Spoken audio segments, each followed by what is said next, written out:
So we are live. We Yay! are live on the internet. Hi, Rachel Warner. Hi, Michael McGee. How are you today? I'm okay. Yeah, I'm okay. I'm right, okay. right, Not great.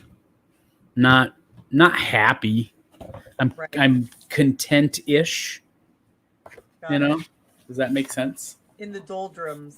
In the doldrums. I'm Yeah, in. I'm in my feels. Not too deep, yeah, yeah. but I'm in there. You know. Okay. Yeah. Well, I, as the weather turns, I'm feeling yeah. That might be part of it. melancholy and introspective. But Melancholy and we introspective. we've been on house arrest for 8 months, and you're a very social person. You're a butterfly in a wooden cocoon wrapped Yeah, a in cocoon I didn't make. Clorox bleach wipes and Ugh. and Ugh. what gloves and yeah, Eating a bunch of crap. yeah, Just yeah. I've eating been eating crap. a lot of crap too. I Yeah, ordered. I ordered. I should say this is the Mighty Late Show. Hello, yeah, everyone watching. Hi, hi. Um, I ordered Burger King yesterday because they have the old whatchamacallit, Impossible Burger, and right. I wanted to try one, and I'm glad I did. Hmm. But it was Burger King. I had Burger King delivered to my house. I Yeah. know this is not a completely foreign concept to most people who might be watching us right now. This is not a foreign concept. And how You've much was had it though? How much was it extra? I mean, I spent like over $20 Yeah, just like to have a meal wrong. brought to my Spending house. money. You Just don't want to spend that much money on fast food. It makes you feel oh, I feel pink. dumb. Yeah, But yeah, I feel weak. I feel weak. I feel like I could have made a food for like $2. You know. The right. other day, I sautéed some mushrooms. Hmm. I added them to. I bought a cup of noodles. I added coconut milk, hoisin, sriracha, sautéed mushrooms. Um, Made I think some garlic powder. Oh my gosh, this is the So most good. amazing. So good. It was the Yeah, best ramen I've ever made. That's right. for sure. Yeah, I'm a ramen. I'm like, in terms of like poor ramen recipe, I'm a put an egg in it, a little butter, and some Oh, I should have pepper. done that. That's Ugh, it. what That's was all I I thinking? do. The egg in it. Something about the egg in it. Something about the egg in it. It's Yeah, so you aren't wrong. You yeah. aren't wrong. I Whenever I'd go to Kumako in Japantown, uh-huh. I always get an egg in it. Always. Do You you know have there's to.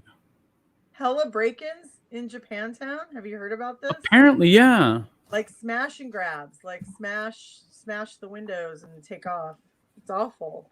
It's Those pretty are it's like horrible. few owner operated areas of downtown San Jose we have Like, left where all these like tiny little businesses like all together yeah, that aren't like corporate, completely, you know. completely like local. Very like one of the most local business districts there is. It's Yeah. it's a lot of folks who live in that area Hmm. in Japantown, and they're being broken into. It's like of all the places you could like break Yeah. into and cause them to have to file another insurance claim, to cause them to have to pay for something else Hmm. and replace something else in their business. It's just it's asinine. It is. Uh, It it's is. it's it's the devil. It's the work of the devil. And I'm an atheist. According Yeah. to Catherine Hedges, grocery outlet has ramen stock and miso stock. Yes, Catherine, I've seen that too. I have seen that. They do carry, the cartons of broth that they'll carry. Especially, they usually see them at Whole Foods and at Trader Joe's. Grocery outlet, our grocery outlet has been carrying the miso broth and the ramen broth, which is pretty smart. I'm not gonna lie. Do you know the jingle? Grocery outlet, bargain market. I Yeah, love it. It's simple, it's to the point, it explains what they are and what they do it. And also too, it's the only jingle you'll actually hear in the store. Yeah. You'll be walking through grocery outlet and a song will be playing, and then all of a sudden it'll cut to a commercial for the place you're already shopping in. It's like propaganda. Yeah, it's wild. I like it because there'll be like tube socks next to an air conditioner, next to some spinach, and you never know. You are on the point that I was about to make, and that is Ben Henderson and I, my dear friend Benjamin Henderson. Yes, he and I came up with because we kept singing it when especially when I first moved into this house, we kept singing it, grocery outlet, bargain market, right? And so we came up with the game of coming up with grocery outlet type products, like grocery outlet horchata hummus, and the best one he came up with is my favorite one. Grocery outlet NASCAR dustpan. Oh, that's a good combination. Yeah. NASCAR dustpan. I like that. NASCAR dustpan. Just got a number and a car on it for no reason. Fine. Yeah. Grocery outlet tiki torches. Oops.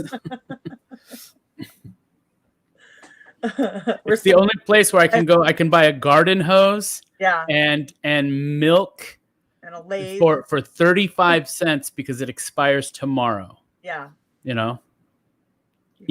a lathe and some Lay's potato chips. All of that.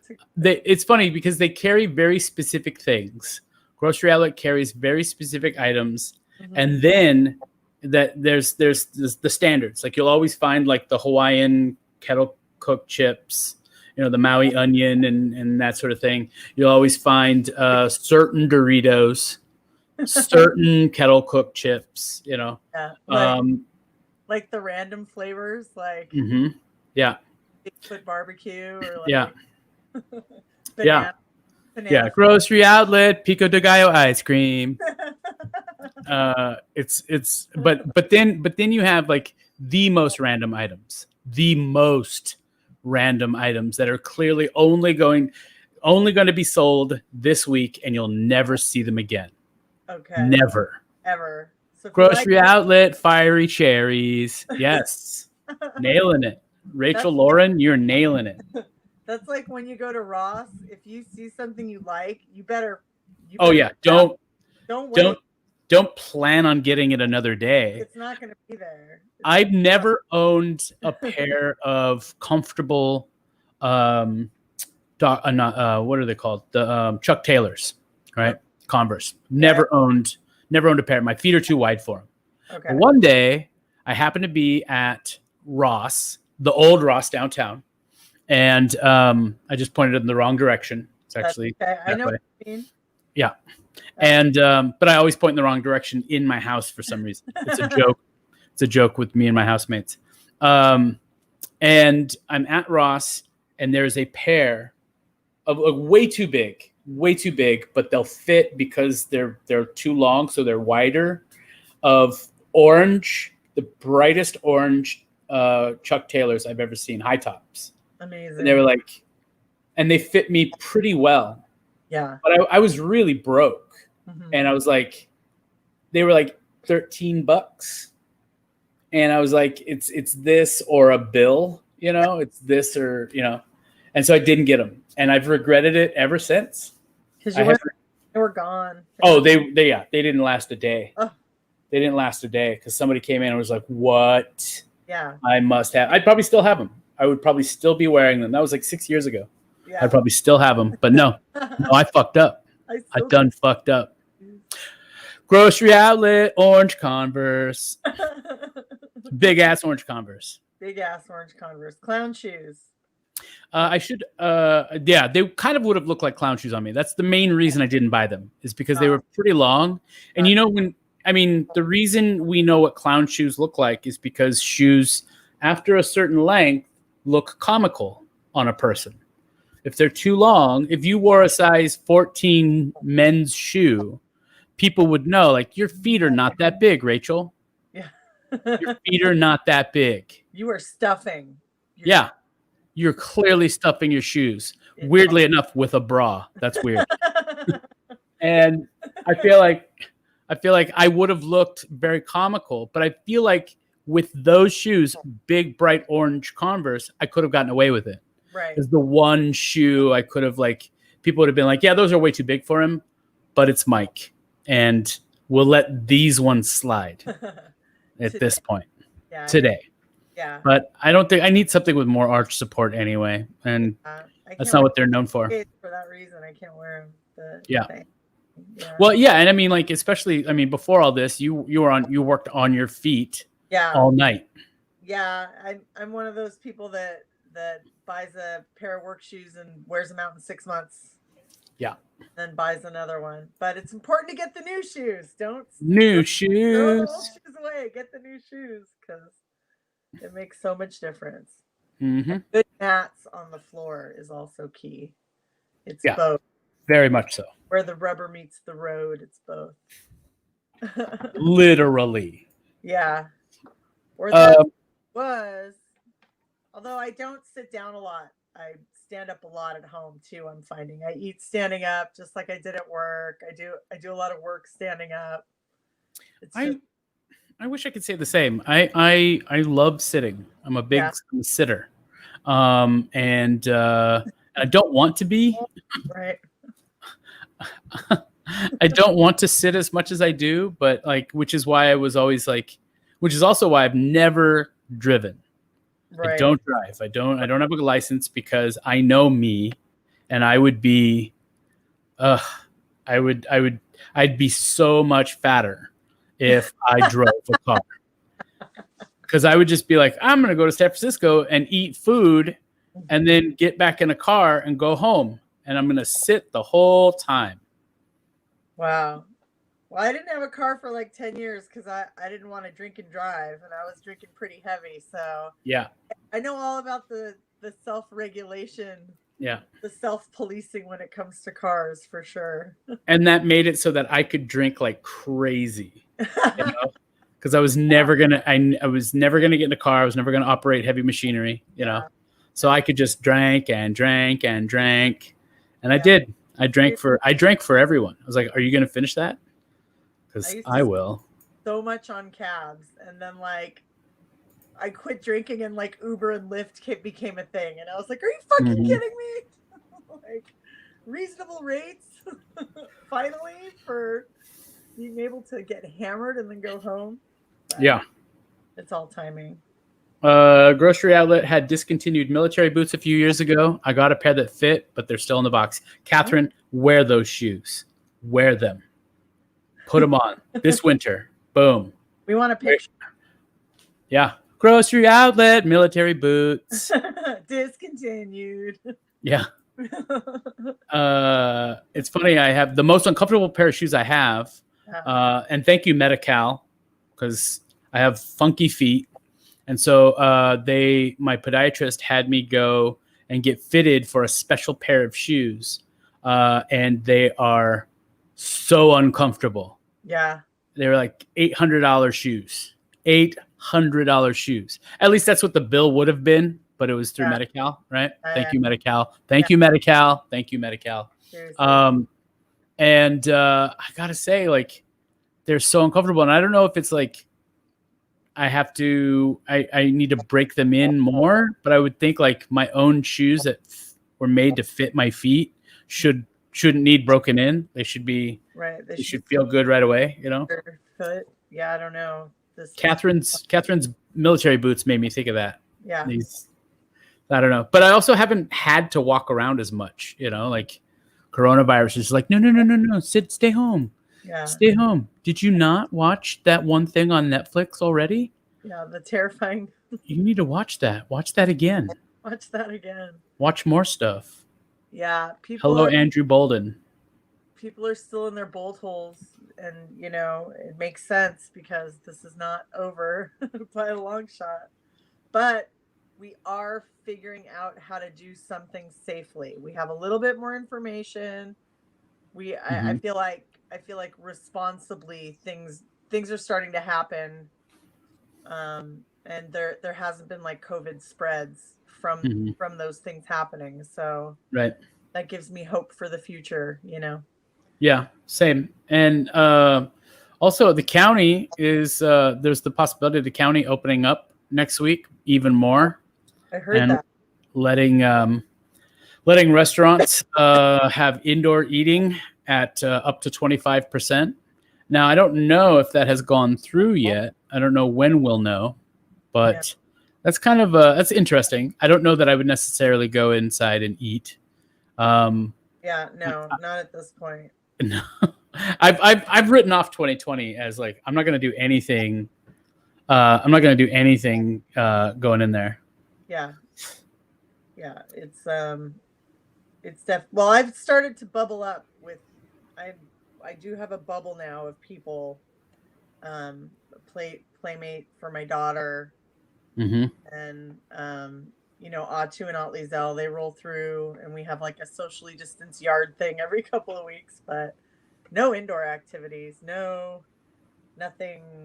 like that yet. It's just too early, And the thing about COVID is it's kind of like fentanyl in that you get a little bit of it and either it doesn't do much or it fucking kills you. And there's no way to like gauge. There's no like what roll of the dice you're gonna get. My friend Tammy Bosworth, who's a bartender from Hyde Park Lounge, has been sick for 5 months and is not getting better, is fatigued. Really? And they call, and there's a group of people that have COVID that they're calling long haulers, and that's people who have gotten sick and just stayed sick, and it just doesn't. There's like no end in sight with all the problems they're having.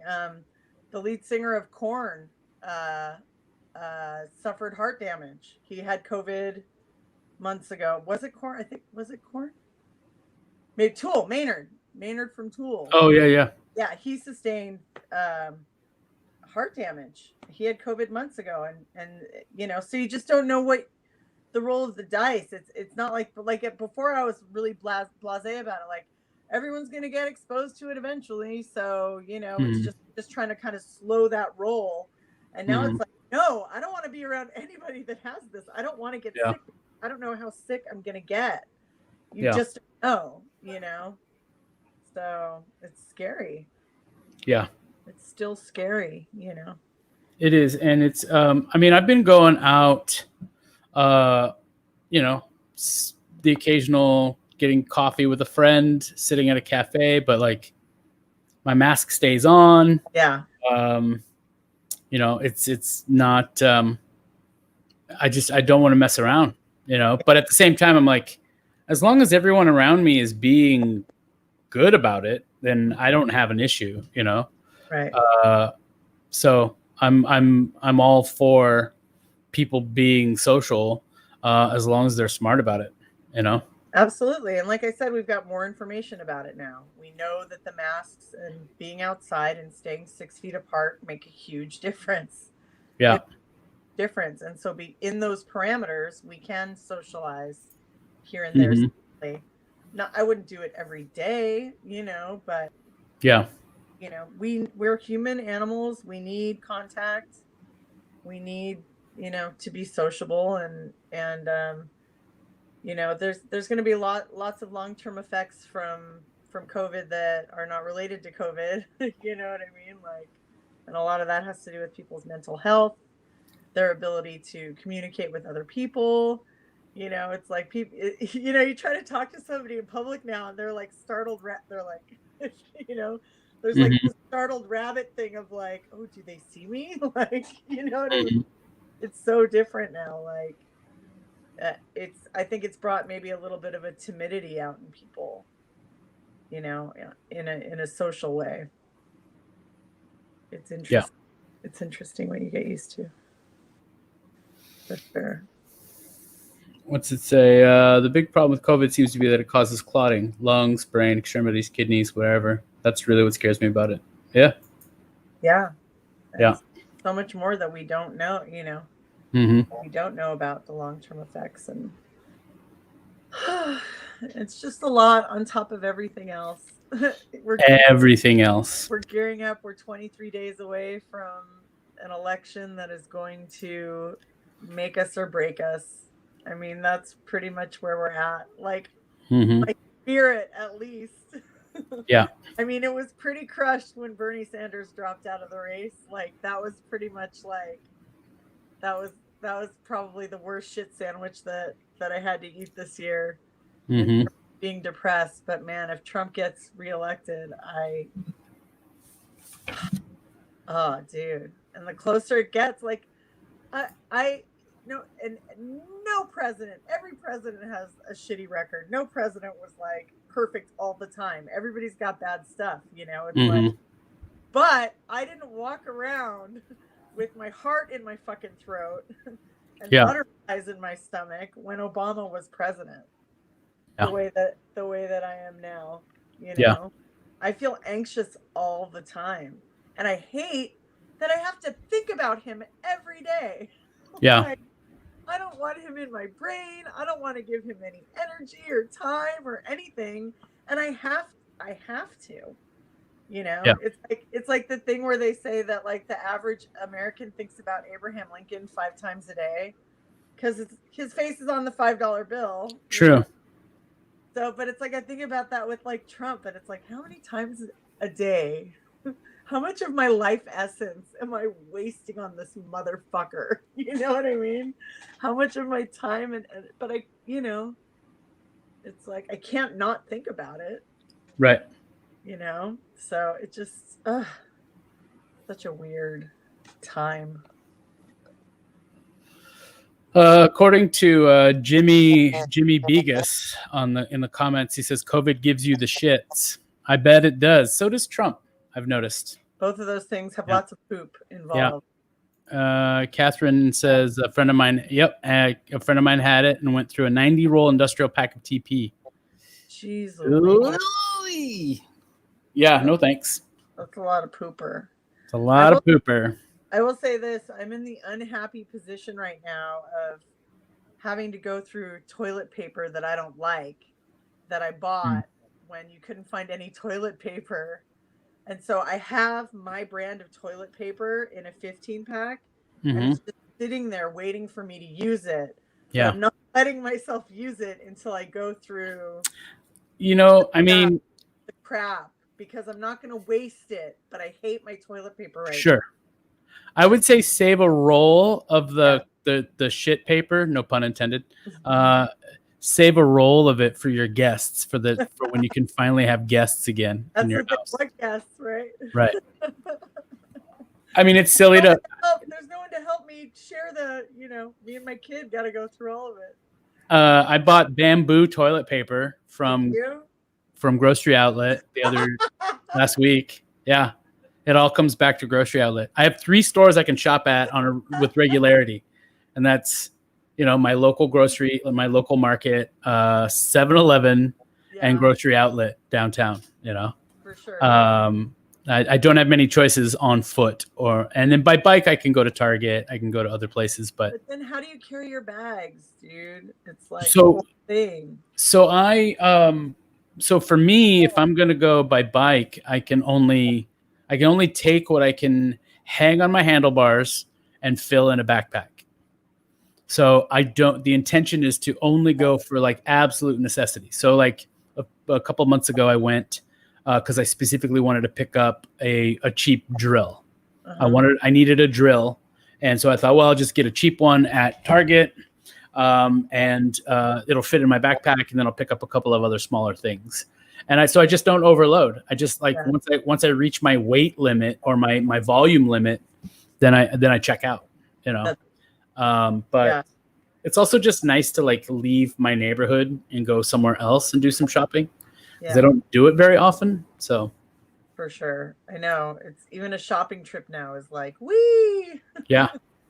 Yeah. But I have to say though, that there are various things with regard to COVID or at least isolation where I'm kind of stoked about, like I'm when somebody does come over to visit, it feels so good.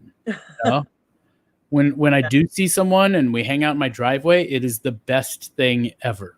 You know, I get more snail mail from friends. I get postcards and letters from friends, and so I've been stocking up on stamps so I could send them stuff too. I just assume it's going to take 2 months to get to them. So yeah, but also I want to support the postal service. Right. You know, but yeah. That smug son of a bitch, like up in front of Congress, and they're like, so will you put any of the machines back together? And he's like, no. And it's like, why don't you follow up with why not? Why don't you ask him why not? Like, that follow-up question never happened. Why won't you put the machines back together? Yeah. Like, it's like watching these things, it's like, isn't it your job to like the games that they're playing are so obvious, for one, and they're getting us nowhere. It's benefiting a very tiny fraction of the populace. You know, these things that the government are doing, and it just feels so. Everyone's afraid of pissing off the wrong person, to the point of not actually helping out their constituents. Yeah. You know, and it's honestly, this now more than ever, I feel like we need term limits on everything. For sure. Everything. No, Everything. not lifetime appointments to the Supreme Court anymore. That's bullshit. And you shouldn't be allowed to be a senator for 50 fucking years. No, you shouldn't. That's bullshit. You shouldn't, because there's no way you're growing with the populace. No. There's no way you understand the needs of people in all of your communities. That's I mean, right. if you're so lucky that you got this gerrymandered ass map of only a bunch of rich white people, then you need out of office, and your map needs to be erased. It needs to be redrawn, so that it actually represents all the people in your district. For sure. For sure. As we age, we become anachronisms. We no longer belong in that time. You know what I mean? It's just part of like what happens. And so it's an archaic way to do business, and it's power hungry, grubby, crazy thing. I mean, I think I told you I've been obsessed with watching Hamilton. So Alexander Hamilton, he's the first Treasury Secretary of the United States. He invented Wall Street, right? Right. After he dies, his old lady, Eliza, she starts the first orphanage in the country, and ends up opening a bunch of them. And this morning I had the thought, what would Alexander Hamilton and Eliza Hamilton think about the state of Wall Street and orphanages today? Like, the whole play is about legacy and like this big thing that they're leaving behind. And then today I was like, well, let's look at these systems as they are today. And you know what? Neither one of them are functioning very well. That's not the orphanage thing is not her fault that the foster care system is so fucked up. Alexander Hamilton created a system that benefits the wealthy. Wall Street works exactly the way it was intended to work. It's just now to the nth degree, this crazy, exponential thing where there's like 10 rich dudes. You know what I mean? Yeah. So it's just interesting to me. It's like, would they be proud of that legacy now?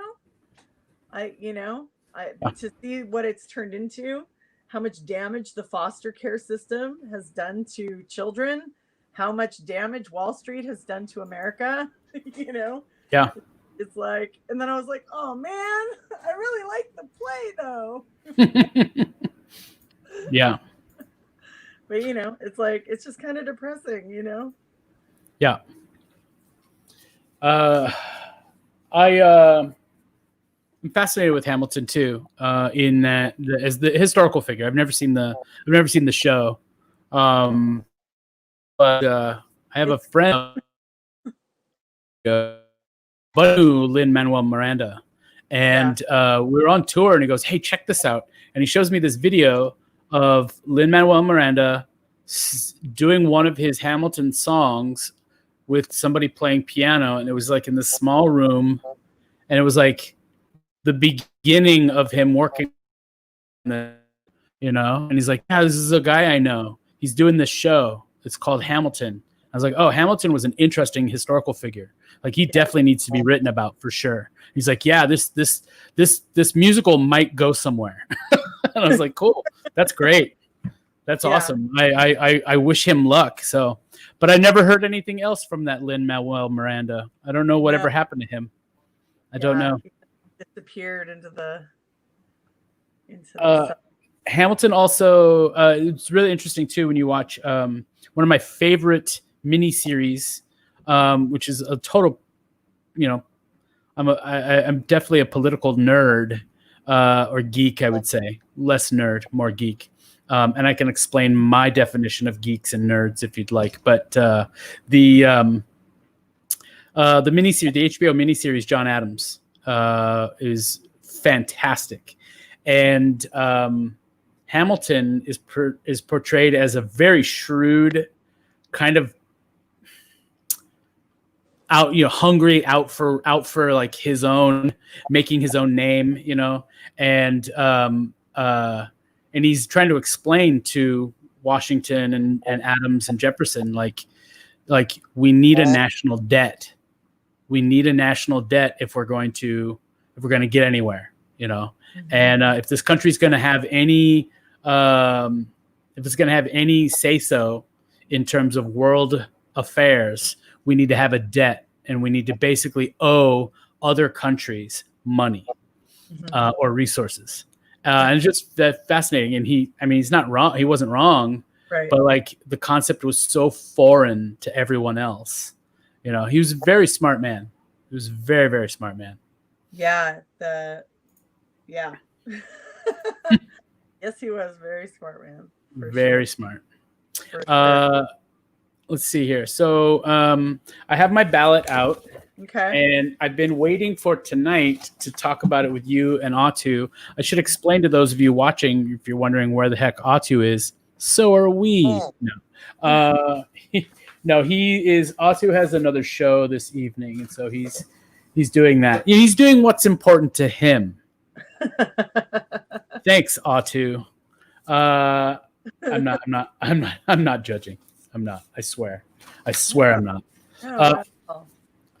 Basically, my goal is to fill out my ballot and then wear my sticker all day on Monday. Like, I would go drop this off. What did William say? Miranda played House's roommate when House was institutionalized. Oh, nice. Oh, interesting. Yeah. Cool. That's a neat bit of trivia. Thank you, William. I appreciate it. William, I miss you. I hope you're well. We should eat bagels in my driveway. Bagels.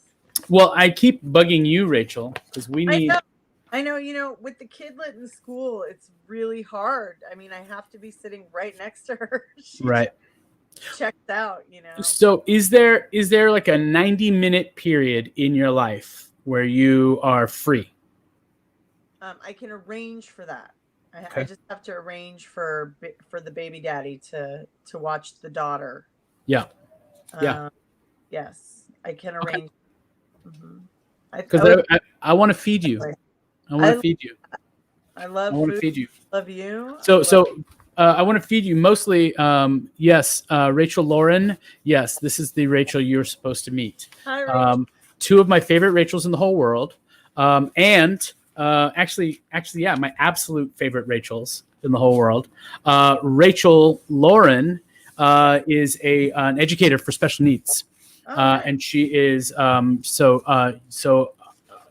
she and Aria would get along so well because that's her vibe. It's what she does. Yeah, but she's also funny and smart and delightful, and she's a poet. Yeah. Hi. And I feel the exact same way about Rachel Warner. So this is, and honestly, Rachel Lauren and Rachel Warner are so close in terms of how you pronounce your names that I feel like I've never seen you in the same room together. So I don't know. Warner and Lauren together again for the very first time. Yes. She said she works with kiddos on the spectrum. Oh, my daughter is autistic. She is 7 and she is amazing. Let's drag they play. Oh, I love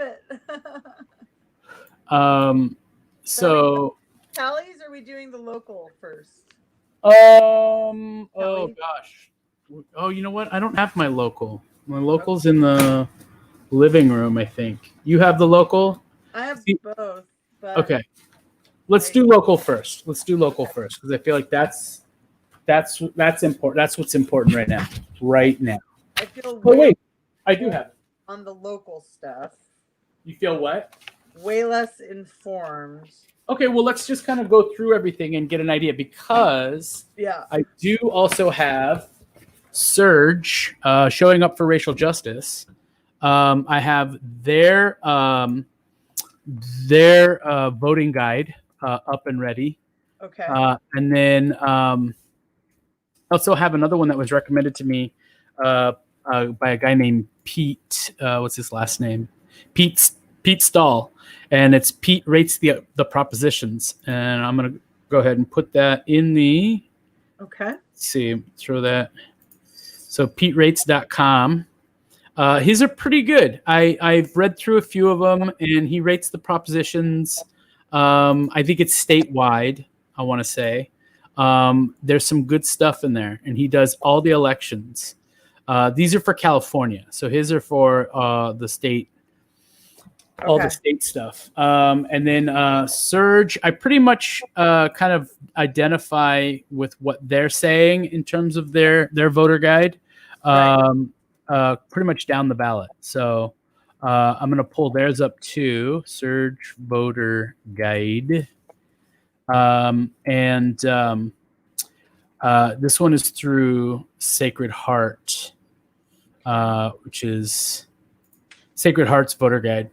So, when it comes to the local stuff, what's that? I just flashed my address. Oh. Cannot know where I live. Don't know where I live. Don't know where I live. Don't do it. Okay. Getting to the measures and the candidates. I mean, there's certain folks who I'm like, yeah, that's who I'm voting for because, duh. 2 of them are running unopposed. Zoe Lofgren's running unopposed to be our representative. And then Ash is running unopposed to be a member of the state assembly. Okay. See, this is an interesting one too. Dave Cortese, and Ann Ravel for District 15. That's an interesting one because I've met Dave a few times, and he seems all right. I mean, he's been he was chair of the or president of the county board of supervisors for the last. He's termed out, so he's got to get another job. He's applying for a new job. And I voted for that at least. But it's weird because on the ballot it shows that Ash Kalra does have an opponent. Does it? Yeah, Republican G. Burt Lancaster. Why? And so does Zoe Lofgren. So maybe I should look at my ballot instead of. Yeah, because I think what it is that they didn't submit a. So like for Zoe Lofgren, her opponent didn't submit a statement. Well, what so the Zoe Lofgren has one. Why would you submit a statement? It could be timing because Osh didn't get one either, or Osh's opponent doesn't have one in there either. So because it does list Assembly 27, which Ash Kalra currently holds. Yeah. It does list G. Burt Lancaster as a. It does list him as his opponent. I see. And then His Zoe Republican opponent. against Justin James Aguilera, Yeah. Republican. Who I know nothing about him. I know nothing about him, but I don't think that I would vote for a Republican that I know nothing about. Have you ever voted for a Republican? Yeah, I voted for Arnold Schwarzenegger. Oh, that's right. Yes. For no, it was total impulse. Did no research. Like, I literally voted for him. You're like, I was wasted. Which is why when everyone was laughing that Donald Trump might get arrested, I wish, might get elected. You just piqued my interest. I was like, in my head, I was like, well, I've got a 2-word answer for people that don't think Donald Trump can get elected, and that answer is Arnold Schwarzenegger, who, despite his proselytizing about how shitty Donald Trump is, was a horrible fucking governor, drove California into the ground. Thank God we had Jerry Brown to bring it back. I mean, it was bad. Like, he tanked us. Yeah. It was awful. And it was like, okay, lesson learned. So, yeah. Yeah, I felt bad because I'm trying to remember who I voted for in that one. I don't remember who it was I voted for. But it wasn't. I didn't vote for Schwarzenegger. I don't think I did. I wouldn't have put it past myself, though, because that was, 2008? 2006? It was a chunk ago. It was a chunk ago. It was a while ago. It was a non-election year. Yeah. It was a non-election year. It was we recalled our governor. I can't remember who it was even at this point. Gray Davis. That's right. Yeah, Gray Davis. We recalled him, and I don't remember why. Yeah. But I really, I was like the most political I got at that point was I was mad at George W. Bush for being horrible, and I don't know. I've heard good things about Schwarzenegger. I've heard bad things about Schwarzenegger as governor, but I really wasn't around a whole lot while he was governor. I wasn't really living in the state, so yeah, he didn't do a great job. I do see Kanye is on the ballot. Yeah. It's so Vice President Rocky de la Fuente Huera for president. I would love to have a president named Rocky, but that is a separate point. Rocky and Kanye. Rocky. I mean, that just sounds like a great ticket to vote for. The sound of it. It sounds like a spinoff on eMusic. Yeah. Television. Yeah. MTV. So whatever. Brian Sisko just opened his ballot and he says it is long. It is. It's one of the it's one of the longest we've had in some time. But that's usually what you get in a 4-year election year. 4-year election. Yeah. Yeah. There's many pages. I have 4 pages here. I remember being so proud to have voted. I even took a picture of voting for Hillary. I mean, I didn't necessarily want to vote for Hillary, but that was my option, and it's like I wanted as many votes to go to not Donald Trump as possible. But I will say this: as much as I'll let people know how I'm voting, but I'm not gonna hold anyone to it. That's up to you. Right. The other reason I have PeteRates.com on here is because I think it's important for people to see the breakdowns of propositions and what have you. So, where do you want to start? Well, I want to say, like, I will say this: if you follow a certain party line, consider the notion that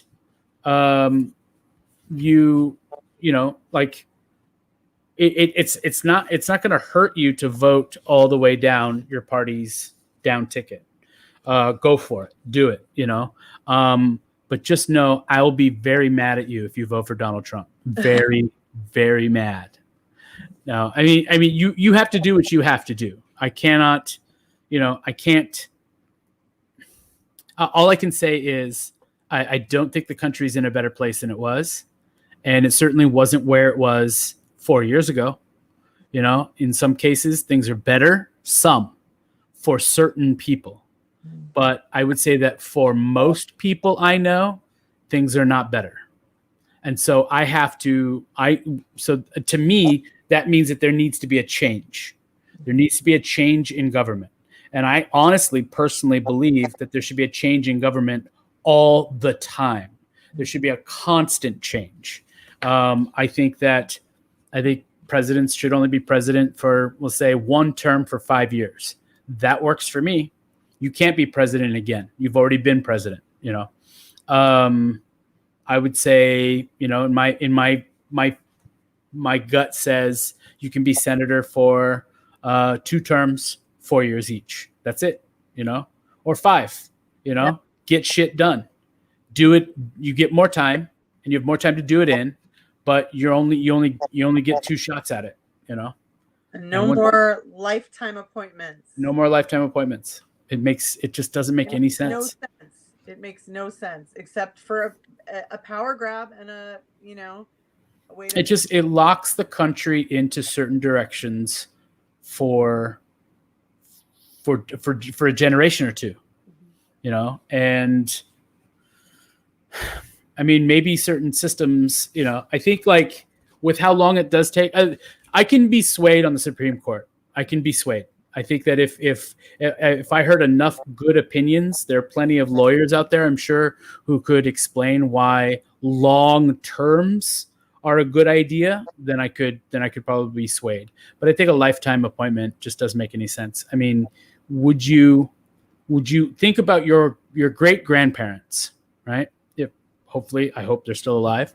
But just imagine your great grandparents in their late 70s, 80s, you know, making decisions for you that are going to impact you, your children, and your grandchildren. You know, I mean, right now, that's what's happening right now. That's what's happening right now. That you know? People on the way out are dictating policy, and that means that the Ruth Bader Ginsburgs are also aged out. They're also on term. You know, and that's, you know, like, as much as she is a paragon, you know, she was as much as she, you know what I mean? It's like, yeah, she shouldn't have had to have been worrying about all that shit at that point. Right. RBG was holding on. He was fighting to try to save the country. I mean, like, the weight of that. It's huge. It's too much. Old, fragile, you know. I mean, what a twisted fucking world. You know, what a twisted world that would even be, you know. Yeah. That she would have that on her deathbed she's talking about, don't let him elect another judge and put the judge in my place, you know. Yeah. Like, there is so much more to life than what you do for a living. Like, you know, death is a big mystery. It's going to happen to all of us. It's this huge event, and, you know, and you're old and frail and ready to go, and yet so immersed in earthly concerns that you can't even focus on transcending. You know what I mean? Like, how that's just to me, that just seems like such a sad way to go out, you know. Like, I really agree. I really agree with you. And I can only hope that, I was thinking about this too. I was like, God, what if she wants to just go? What if she wants to? I kept thinking about it all summer long. I was like, anytime she like had to go to the hospital, or there was a concern, a health scare, or what have you, I thought, oh, gosh, like, she can't retire, you know, like, and so there she is holding on because she can, because it's a lifetime appointment, you know. There she is holding on, and maybe she didn't want to, you know. Like, I know that in my last years, if I know I only have a couple of years left, you know, I don't want to be bothered with like posting events on Facebook. No, you know, exactly. Like, before being a justice, RBG argued in 1 cases before the Supreme Court. If she had been termed out, she could have continued to help by going back to arguing cases if she wanted to. Yeah, that's a great point, Brian. Great point. Yes. And there are, you know, it's like, who was it? William Howard Taft. Was it Taft that after he was president, he became a Supreme Court justice? I don't know. I think it was Taft, if I'm not mistaken. I think it was Taft. And the thing is, like get into other. You want to stay in government, do it, but you can't stay in one place. You have to keep moving around. You know, you want to represent your people, then represent your people and train the next people to be representatives as well. You know, pull the next person up. You know, you get on top of that mountain, you can't stay there. Right. There's only so much room. So that's how I see it. Agreed. So looking at the candidates, when it comes to, I'm going to vote for Zoe. Yeah.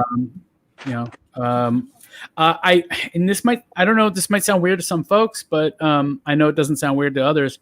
If I could, I would vote just all women. You know, I would vote all women, because I would like to see a government. I would love to, in my lifetime, just see a government mostly run by women. I would love to see what that would look like, what that would achieve, because I think it could achieve quite a bit, more so than right now.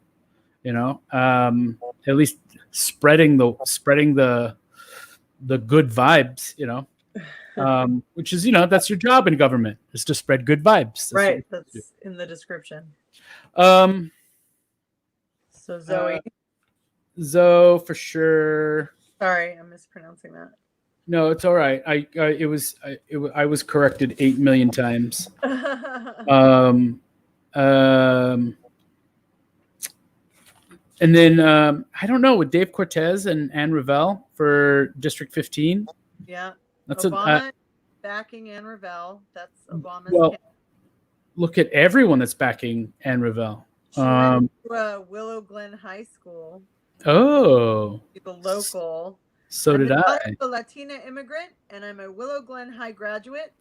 I picked apricots in Almaden and worked in fruit canneries to fund my college education.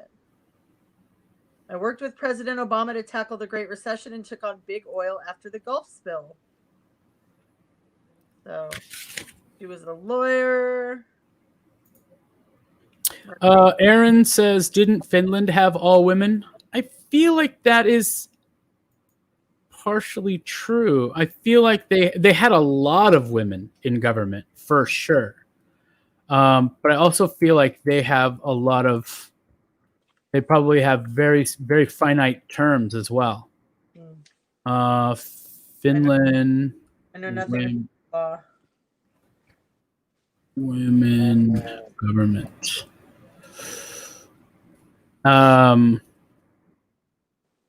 I don't know. I think I'm gonna have to read more on Ann Revelle. I don't know much about her. But I mean, her bio looks good. But you know what?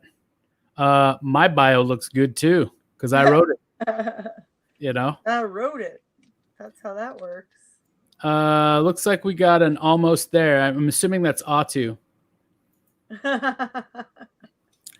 Atu says almost there. So go to measures or yeah. I don't feel qualified to talk about most of these candidates. Right. Yeah, I hear you.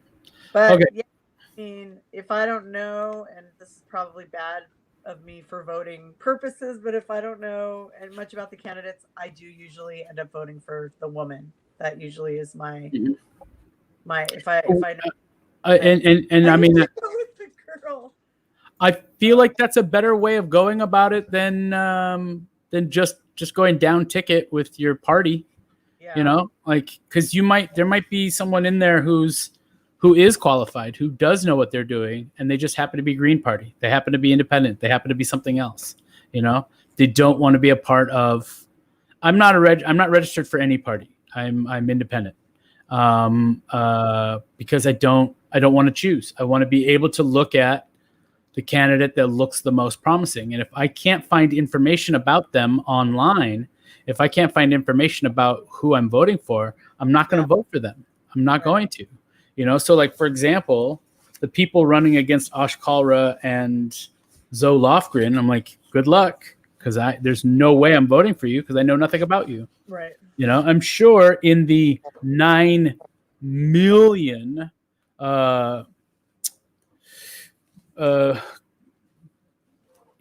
mailers that I've received. Look at these. Look at this. Keep those?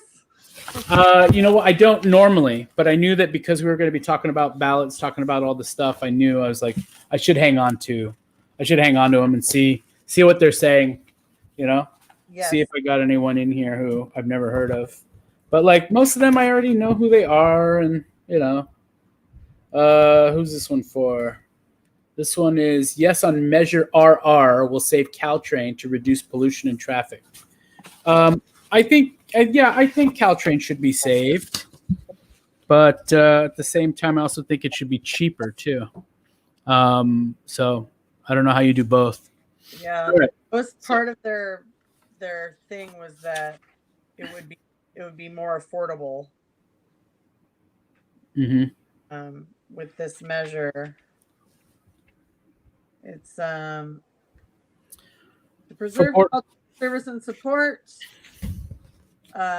Prevent traffic congestion, make Caltrain more affordable and accessible, reduce air pollution, make travel times faster, that would be nice, and increase Caltrain frequency and capacity.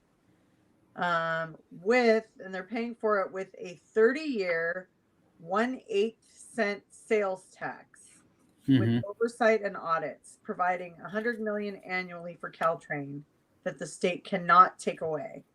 Mm-hmm. So 1/8 cent sales tax. I'm saying yes to that. Yeah, I think I'm generally for anything that creates housing, right, and puts an importance on transit services. Yeah. Sure. That's just me though. Gosh, there's so much in here. Wait, that was Measure RR, right? Right. That's the last measure in my booklet is Measure RR. Oh, I skipped it. Okay, I went to S. We jumped ahead, Rachel Lauren. We jumped to the end. Yeah, we jumped to the end. Yeah. Let's see here. But we're gonna go back. We're gonna go back right now. Okay. S. Do I have? Gosh, Measure S is huge. Yeah. I have it starting at Measure G on page 27. Yeah, okay. Yeah. I don't have RR in mine. You don't. That's weird. Okay. Which one? Do you have this one? Yeah, it's for what's your top number say on the front? 208 ENG. I got 205 ENG. So I'm assuming that what the fruit? Slightly different. I mean, you might actually be in a different district because Measure G is on page 26 for me. Oh, snap. Yeah. Yeah, mine's different. Caltrain has had major funding issues because they're the foster child of all the transit agencies. Yeah. Okay, so we're on Measure G. Measure G. Yes. Shall the city charter be amended to expand the independent police auditor's oversight, including review of officer-involved shootings and use of force incidents causing death or great bodily injury, review of department-initiated investigations against officers and other technical amendments, increase the planning commission to 11 members, with council appointing 1 member from each council district and 1 at-large member, and allow the council to establish timelines for redistricting when census results are late. Yes or no? So, looking at this, so it was placed on the ballot by the city council, and if approved by the voters, would amend the city charter to expand the authority of the independent police auditor, or IPA. It would change the planning commission size and composition and allow the council to establish different timelines for redistricting if census results are late. So, to amend the charter, it would expand so it would say that the independent police auditor would have more oversight over the San Jose Police Department. This is San Jose. Right. It would have more oversight, including the review of officer-involved shootings and use of force incidents causing death or great bodily injury. It would also be able to review of department-initiated investigations against officers and other technical amendments. It would increase the Planning Commission to 11. I don't know how many it currently has. I don't either. It's under the charter, the Planning Commission is composed of 7 at-large members appointed by the council. So it would go from 7 to 11. And if you're looking for snacks, 7-Eleven's a great place to go for that. Hey-o. Hey. Catherine says Measure G updates the mostly useless IPA and takes care of some housekeeping stuff. Yeah, I agree. Sacred Heart's view of Measure G is yes. They recommend yes. Those of you who aren't familiar with Sacred Heart is it's a pretty wonderful organization in San Jose that really helps helps a lot of people in a lot of ways. I know that this year, because of COVID, the city or the county gave Sacred Heart something like $11 million to give out to families, and they gave it all out in like 3 weeks. It was just so many people needed money, and they all qualified for it. Also, some very, very dear friends of mine work for Sacred Heart, and it's pretty tireless service. They work their fingers to the bone, and people do a lot of phone banking there. They give out clothing, they give out food. It's a true community services facility, and over on South First Street and Alma, I want to say, or Monterey and Alma. Sacred Heart is amazing. I think I used to think that it had something to do with the church because of the logo and the Sacred Heart concept, but I think it's more of the idea of giving is paramount, and because of that, they're one of my favorite organizations. And so they also hold Surge meetings. Surge is showing up for racial justice. And it's basically a place where anyone can go to support any sort of racial initiatives, any sort of like anything regarding racial justice, supporting debug, supporting Black Lives Matter, that sort of thing. And it's mostly so that white folks we can take our privilege and use it for good instead of being the fucking Darth Vaders of the world. So I guess they used to be religiously affiliated, and now they are not. But I love Sacred Heart, and that's usually where I donate my clothes. So I figure there's probably enough homies out on the street who need clothes. People who can't afford to buy clothes because they gotta, their job doesn't pay them enough, and they got bellies like I do, and they need clothes in my size, and I go through clothes like crazy. So I'm gonna say on Measure G, yes, anything that elevates police oversight is key. Agreed. It's very important, and it's one small step. It's one little step right now. Oversight that isn't internal, not right. not people that work for the police, but city council oversight. Absolutely. So Measure G, I say yes. Say yes. I say yes on Measure G. I'm going to go and I'll put that in the banners there. Let's see. Do. Yes. Measure G. Yes. I'm mighty late. Measure G, yes. Okay. And now on to Measure H. Do you want to read this one? To fund general San Jose services, including fire protection, disaster preparedness, 911 emergency response, street repair, youth programs, addressing homelessness, and supporting vulnerable residents, shall an ordinance be adopted and increasing the card room tax rate from 15% to 16.5%. And then a bunch of tax stuff, blah blah blah blah blah, annually until repealed. So basically, they want to tax the gambling places a little bit more, 15% to 16.5%, to fund everything we need instead. No, Yeah. that's a chunky little list there. It was put on there. You guys have to pay for our fire department now. Yeah. That's on you guys. Yeah. I'm Wow. gonna say yes. I mean, I feel like gambling. The lottery, that money's supposed to go to help the schools in the state, and I don't see that happening very much. It's like gambling. So much money runs through those places. I'm for it. Yeah. I'm for it. I think I am too. Yeah. I'm curious if anyone else has a thought on that. So Measure H, gamblers putting out fires? Yes. Yes. Yes. And homelessness, and supporting vulnerable residents, and street repair, and 911. Yeah. The big list. Big list. Good night, Rachel Lauren. Bye. She has to put the kids to bed.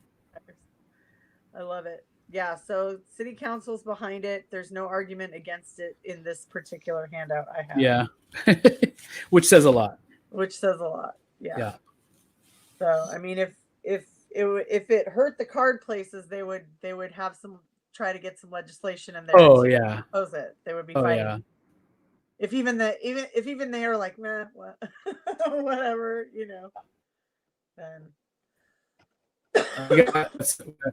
Kisses from Rachel. And then according to Aaron, San Jose Mercury says more gambling means more bankruptcies, broken families, depression, divorces, and suicides. Yeah. I can't believe we even have card rooms. Don't get me wrong. I love me some Texas Hold'em. Okay. I love it. But I love it in like someone's garage where I'm dropping $20 once every couple of months, Yeah. I like gambling. I do. I enjoy it. But I also kind of like not having it around, as an industry, but yeah. I've done, I used to, when I was on tour, I had this poem. I can't find it. I have no idea where the poem is, but it's called Living in the Shadows of Casinos. And it was a poem about my poet friends in Las Vegas. And I just feel, I really feel for any place that can't have like a culture that has nothing to do with gambling. In a place like Las Vegas, in a place like Reno, like it exists. Cultures do exist, but I feel like it's just always going to be overshadowed, And I would never want to see San Jose become a city of casinos. Even the lottery, even the California State Lottery, all it is a voluntary tax on poor people. Yeah, that's all it is. I watched my dad buy 2 $5 tickets every Wednesday for 20 years and win nothing. You know what I mean? It was like never had the desire to play the lottery. Like I've done like a couple scratchers ever. It just was never my thing. I have plenty of other addictions. I'm certainly not putting it at anybody. Gambling was never my scene. But I don't think that this Measure H, I don't think that it will cause more people to gamble. I don't think so either. It's just going to add a little bit more of a tax to the people that already do. It's saying, we're. So I don't see any harm there. And I mean, like the card rooms are just going to pass this boost onto the people spending money. They're not going to. The card rooms aren't going to suffer from this. The people who are gambling are. Right. So addressing homelessness, 911 emergency response, street repair. Yeah, they're literally putting everything on this one. On the sorry, Bay 101. Yeah. Looks like you're buying the fire. Sorry, not sorry. Yeah. All right. Measure I. Moving on to Measure I. This is for Evergreen. Yeah. Let's see. Making a little thingy here. Let's see. San Jose Evergreen Community College District job training, student support, and affordability measure. To provide locally controlled funding for community colleges to attract and retain quality faculty, provide assistance with food, housing, fees, books, transportation, and internet access so students can complete their degrees, prepare students for transfer to UC and CSU schools, and career and job training, shall San Jose Evergreen Community College districts measure levying $18 per parcel for 9 years, which would be $4.5 million annually, be adopted with citizens' oversight and all funds used locally? Should it be? Let's see. So the Board of Trustees for the San Jose Evergreen Community College District, which is covers a pretty big area of San Jose, they placed Measure I on the ballot to authorize an annual parcel tax of $18 per parcel. I don't know what that means. The tax applies to any parcel of land that lies wholly or partially within the district that receives a separate tax bill for property taxes from the Santa Clara County tax collector. Contiguous parcels that are used solely for owner-occupied single-family residential purposes and are held under identical ownership may be treated as a single parcel upon approval of the district. Such parcel owners must submit applications to the district on or before June 15th of any year. So the idea is that anyone who owns land in San Jose, one parcel, you would pay an extra $18 on your tax each year. Yeah. That $18 would be earmarked for college stuff, community college stuff, to attract and retain quality faculty, to help provide assistance to students who need help for everything, food, housing, fees, books, transportation, internet access. So basically, if you own land, you're going to pay an extra $8 for every parcel of land you have. I don't own any land, so this is an easy one for me to say yes to. I feel like if you own land, yeah, you know what? Go for it. You need to, like, if I owned land, I'd pony up the extra $18 a year. If you own more than one parcel of land. But again, I don't fully understand the breakdown of the parcels. But it's saying here that if you own a house and the land underneath it, if it's just a single family dwelling, then that would just count as one parcel of land. So let's see. See if there's anything in the comments here. I'm saying yes to this one. My mind could be changed. Yeah. The rebuttal is purely emotional. They're not anything concrete as to why Measure I should not be voted for. They're saying, this is not the time for taxation as usual. Many people have lost their jobs. Others are working reduced hours.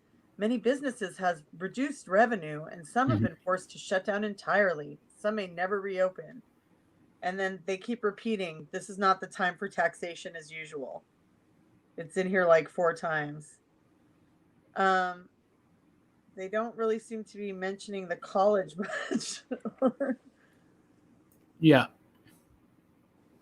Their argument is because college is largely online right now at this moment that they should that it's not a good idea. So, no mention of the fact that will end, sometime in the next year, and we will go back to somewhat of a business as usual on campuses. Yeah. I imagine that people will be going door to door singing Christmas carols in 2021. I could see it. So. I could see it. I would hope so. My neighborhood's doing all these Halloween hoops. Have you heard about that at all? No, I have not. Tell me about it. There's this house on 16th and Empire. It's called the Albertson House, and they do a huge Halloween thing every year. They pick a movie, they do a theme. So they've done like Ghostbusters, they've done Lord of the Rings, they've done Harry Potter, they've done just a bunch of different like movie things, and they do it up really big, and they're kind of like well known for it. So they and some neighbors have organized a not a trick-or-treat event, but a walk through our neighborhood event. And it's to look at people's houses, and it's Nightmare Before Christmas themed. So that's pretty cool. It's very cool. And they asked a bunch of the houses. I can't do this because I'm in the back. I'm in this little cottage tucked in the back. But all the houses on the streets, they have these hoops of light, of Halloween twinkle lights, basically. So they're going over the sidewalk. People have ordered them, and they're like all over the neighborhood. Oh, so wow! Walk through and feel the vibe. It's pretty cool. My favorite thing that I've seen is that they're recommending, so that, because I mean, parents are going to take their kids trick or treating. Yeah, you know, it's going to happen. I mean, it won't be as. I mean, I don't remember a Halloween. I'm trying to think. In the 6 years I've lived here, I'm trying to remember if we've ever had anyone come and actually knock on our door on Halloween. I don't know if we have. Maybe once. Oh, my neighborhood, it's crazy. Yeah, but you're also. I'm like super close to City Hall. Yeah. You're in the neighborhood. I'm in the neighborhood and deep neighbors. The first year I bought 500. The first year I lived here 8 years ago, I bought 500 pieces of candy, and it was gone in an hour. Dang. We were doing one piece per kid, and it was still like, it's good. I love it. So that, I don't think that's going to happen this year. So the Nightmare Before Christmas house, the walkthrough event, and then I think people are going to leave buckets of candy like at the foot of their property. You know what I mean? Like for people to just grab themselves. So I was thinking little bags, little paper bags with a few candies in it, and just line them up on the sidewalk. You know, and you can grab one as you go. Yep, for sure. Where was that Nightmare Before Christmas house? So that event is going to be the main area will be 16th and Empire. And Empire. And so, but like 16th Street, 15th Street, 4th, like a bunch of the streets have a bunch of the hoops out. A bunch of participating. It'd be nice to drive around and see. You can drive. It's drive around or walk around. It's up to you. So you can drive around, and then there's actually, if you go to the Facebook page, North Side San Jose, North Side Neighborhood San Jose. Let me just check that really quick. North Side Neighborhood San Jose group. They actually have. So here's, I don't know if you can see. So these are the hoops they're putting up. That's like the Sonic runway almost. That's the corner of 15th and Empire. That is adorable. And that's just one house put up all those hoops. Wow. That's Bekesto on the left up there. That's okay. So that's someone who gives a shit. Yeah, they give a shit. They're really cool people. So if you keep going through these hoops and make a right, that's where the Albertsons house is, right there on 16th Street. You can't miss that. You can't miss it. That's on Empire. Those lights were on Empire. Those lights were on Empire and also on 15th. That's what was happening there. But yeah, so if you go to the North Side Neighborhood thing, the chick in charge of the light hoops and stuff, she actually has like a map of all the decorated houses in the area, so people will be able to like drive around and have some kind of Halloween. So that's cool. Sorry, I kind of got off topic there. No, that's I'm all decorated. I got my Halloween lights up. like we've ever really been able to stick to topics in this show. Am I right? Those are some of my Halloween lights right there. I don't know. Aww. It goes out. Yeah. It's pretty nice. I like Halloween decorating. So do I. I've always been a big Halloween fan. Me too. And I didn't get to decorate the bar this year, which was such I love it so much. Just vomiting spider webs all over the bar. There were a few times where I got tangled and had to spend the night. It's crazy. Good. Yeah. I love it. So measure J. More evergreen. Measure J. Oh, right. Oh, I'm still in measure I.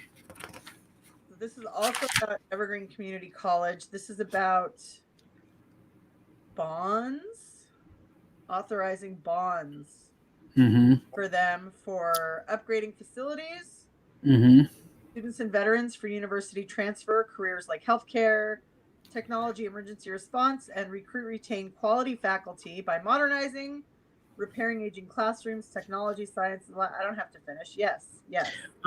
Catherine was saying earlier on about that they. Oh, where did she say it? She was saying like it has to do with. She said, I disagree with the libertarians that we shouldn't charge this right now because the colleges are paying a lot of money to upgrade equipment, to do remote classes, pay faculty and stuff. And I think that was in response to measure I, but I think it also kind of it applies with this one as well. Yeah. And I agree. Like it's when you it's when you take away funding from something that we clearly need. That's when I'm really hesitant to vote for a measure. Okay, so measure J, I think we're a yes on, right? I'm trying to think if there's any reason why we shouldn't. Yeah, I don't know. Here's the thing about community college. That's as close as we come to socialized higher education in this country at this point.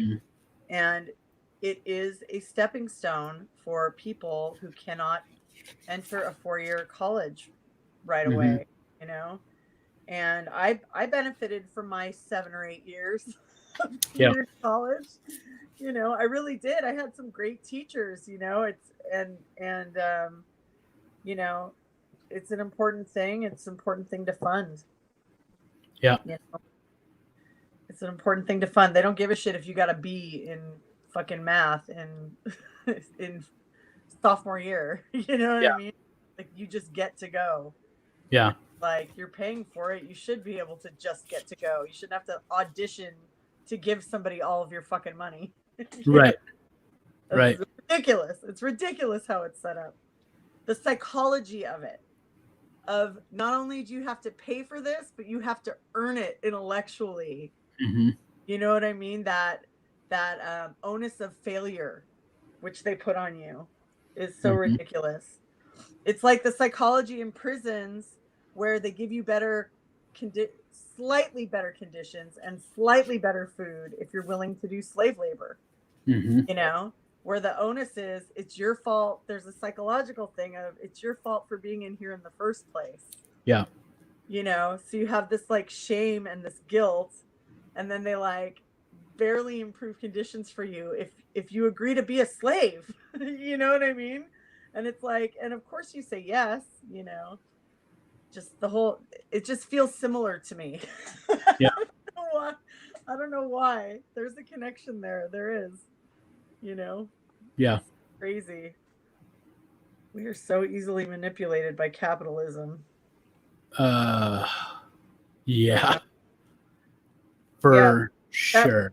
That movie, The Social Dilemma, I finally watched it, and they're trying to use all these fancy words and phrases and explaining why this is happening. And it's like, it's capitalism.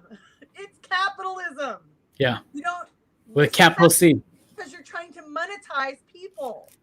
That it's not the particular psychological things that you're doing to, it's capitalism. It's you trying to make money off of people's presence, off of people's existence, off of their existence, Yeah. And at its base, it's about making money. I've had teachers at community colleges also. Absolutely. So the next one I have is measure S. Do you have measure S, or do you have one? I do. Safe, clean water and natural flood protection program from the Santa Clara Valley Water District. Shall the measure to renew the safe, clean water and natural flood protection program, which ensures public health and safety by 1, protecting drinking water supply, dams from earthquakes and climate change. 2, reducing pollution, toxins, and contaminants in waterways, and providing flood protection. By renewing Santa Clara Valley Water District's existing parcel tax without increasing rates, averaging 0.006 cents per square foot annually, as described in Resolution 20-64, until ended by voters, raising approximately $45 million annually, with qualifying senior exemption, annual audits, independent citizen oversight be adopted? Yes or no? So it's basically saying, do we want to continue? Do we want to continue an existing parcel tax that's already happening at? Right. So basically, you own a house, you have 1,200 square feet. You're going to pay 0.006 cents per foot per year. Which you're already paying if you own property. Right. I mean, I hate to like just blaze through a measure and be like, "Yep, sure, yes, sure." No, I'm But down with that. I'm down for it. It also helps that I don't own anything. Yeah, it's easy to say yes when you're not a Super easy. property owner because it doesn't affect you in that way. But Right. if I was a property owner, here's the question. If you were a property owner, would you vote yes anyway? And the answer to that is yes. Yes. I would vote yes. Yes, I would too. I would vote yes. It Even just. if I own Google, I would. I mean, like, I hope Google's going to be paying into that tax. They better be. I don't know why any city would sell their land instead of lease it. That makes no fucking sense to me. You know what I mean? Yeah. Well, right, said it's the only thing they're not making any more of. Why would you sell? It's fine. I love the fact that Measure S has so much information in here. There's a lot happening. It's pages. There's so much happening. Yeah. E7, E8, Section F6, F9. Like, we get to know everything about it. That's why I couldn't find Measure RR, because I didn't realize I was still in Measure S. Yeah. Oh my gosh. Yeah, you were still. It's a long one. It's chunky. Oh, I don't have RR. It's not in my ballot. Oh, you're not? Okay, Yeah. so the last one that we have after S, which we agreed was yes, would be Measure T. Yeah, I have Measure T. And then the next one is RR. So. Oh, probably because it's a double R. That's weird. Does it come after T for me? Let's see. It does. Oh, it does. Oh, okay. I was confused. I just assumed it would come before S because, you know, the alphabet. Yeah. Because, you know, Sure. the alphabet. Because we're learned over here. Oh, we're learned. So Measure T, to continue protecting and preserving natural open spaces without increasing tax rates by managing land and water to reduce wildfires and floods, protecting land around creeks to prevent pollution and improve water quality, creating urban parks, preserving wildlife habitats, and preserving family farms and healthy food sources. Shall the measure to renew Santa Clara Valley Open Space Authority's existing $24 annual parcel tax with no increase, generating approximately $8 million annually, ended by voters with oversight and audits, be adopted. So a continuation of a parcel tax already in place to take care of the land. Basically, what we're doing today, you and I, we're saying, all you homeowners out there, keep paying for our shit, please. And gambling people. Hey, gamblers. And landowners. Yeah. All of you. Fuck up. Pony up. Right all now. of you who have a house and all of you who just lost the house, please take care of our wildlife habitats, our water, our transit. It's on you. You doing shit. It's your turn. I want to see where. So, wow, the complete measure is huge. For RR? Or for yeah. Yeah. No more than 25% of the revenues. So, so in under Section 4, urban open space, parks, and environmental education program. The purpose of the grant program is to assist municipalities, schools, and applicable applicable nonprofit organizations with projects within the cities of Milpitas, Santa Clara, San Jose, Campbell, Morgan Hill, and urban county areas to create healthy and safe open space and park areas for their communities by creating or improving parks, preserving open space, and maintaining or creating trails, enhancing and restoring habitat, natural resources, and water resources, and enhancing access to healthy food through urban farms and gardens. No more than 25% of the revenues generated by this funding measure will be made available for this grant program. The Urban Grant Program would provide grants to cities, the county, schools, and nonprofit organizations on a competitive basis. Okay, I'm sold. Yeah, I'm sold. Yeah. 100% of Measure T funds stay in Silicon Valley. Well, okay. For me too. Whenever I hear the phrase creating parks, I'm like, yes. I always think of Leslie Knope. Brian, what are you laughing at? I'm curious. I don't know when he posted that. About a minute ago. Could have been anything. God. Well, could have been anything. All the time. We're always hilarious. There's so much laughs happening. You don't so know. many laughs all the live long day. All right. So I think we're a yes on T, right? I am. So that was Measure T. That was the local propositions, the local ballots. Do you want to go through the Cali ballot? Well, we get to RR? We did RR first. Oh, right. Did we say yes on RR? We said yes. We said yes. So here's the thing. I'm curious because it doesn't explain it, but according to Sacred Heart, Sacred Heart's recommending no on RR. Really? Yeah. Now tell me why. Well, I think that they don't say. They didn't write about it. So here's what I'm going to do. I'm going to Google argument against Measure RR. The major argument against it looks like, is that it's a sales tax and therefore affects the poor and middle class more than it would affect rich people, I guess. Mm-hmm. So I'm looking at, there's an article on San Jose Spotlight that's clarifying it. Okay. So I'm going to read this. The CEO, oh God, why do they have so many things to click on here? The CEO and board of directors of Caltrain are doing a major disservice to the residents of San Mateo, Santa Clara, and San Francisco counties.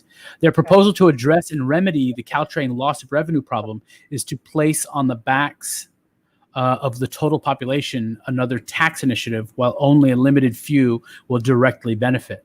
Because first, the amount of people ride Caltrain. Yeah.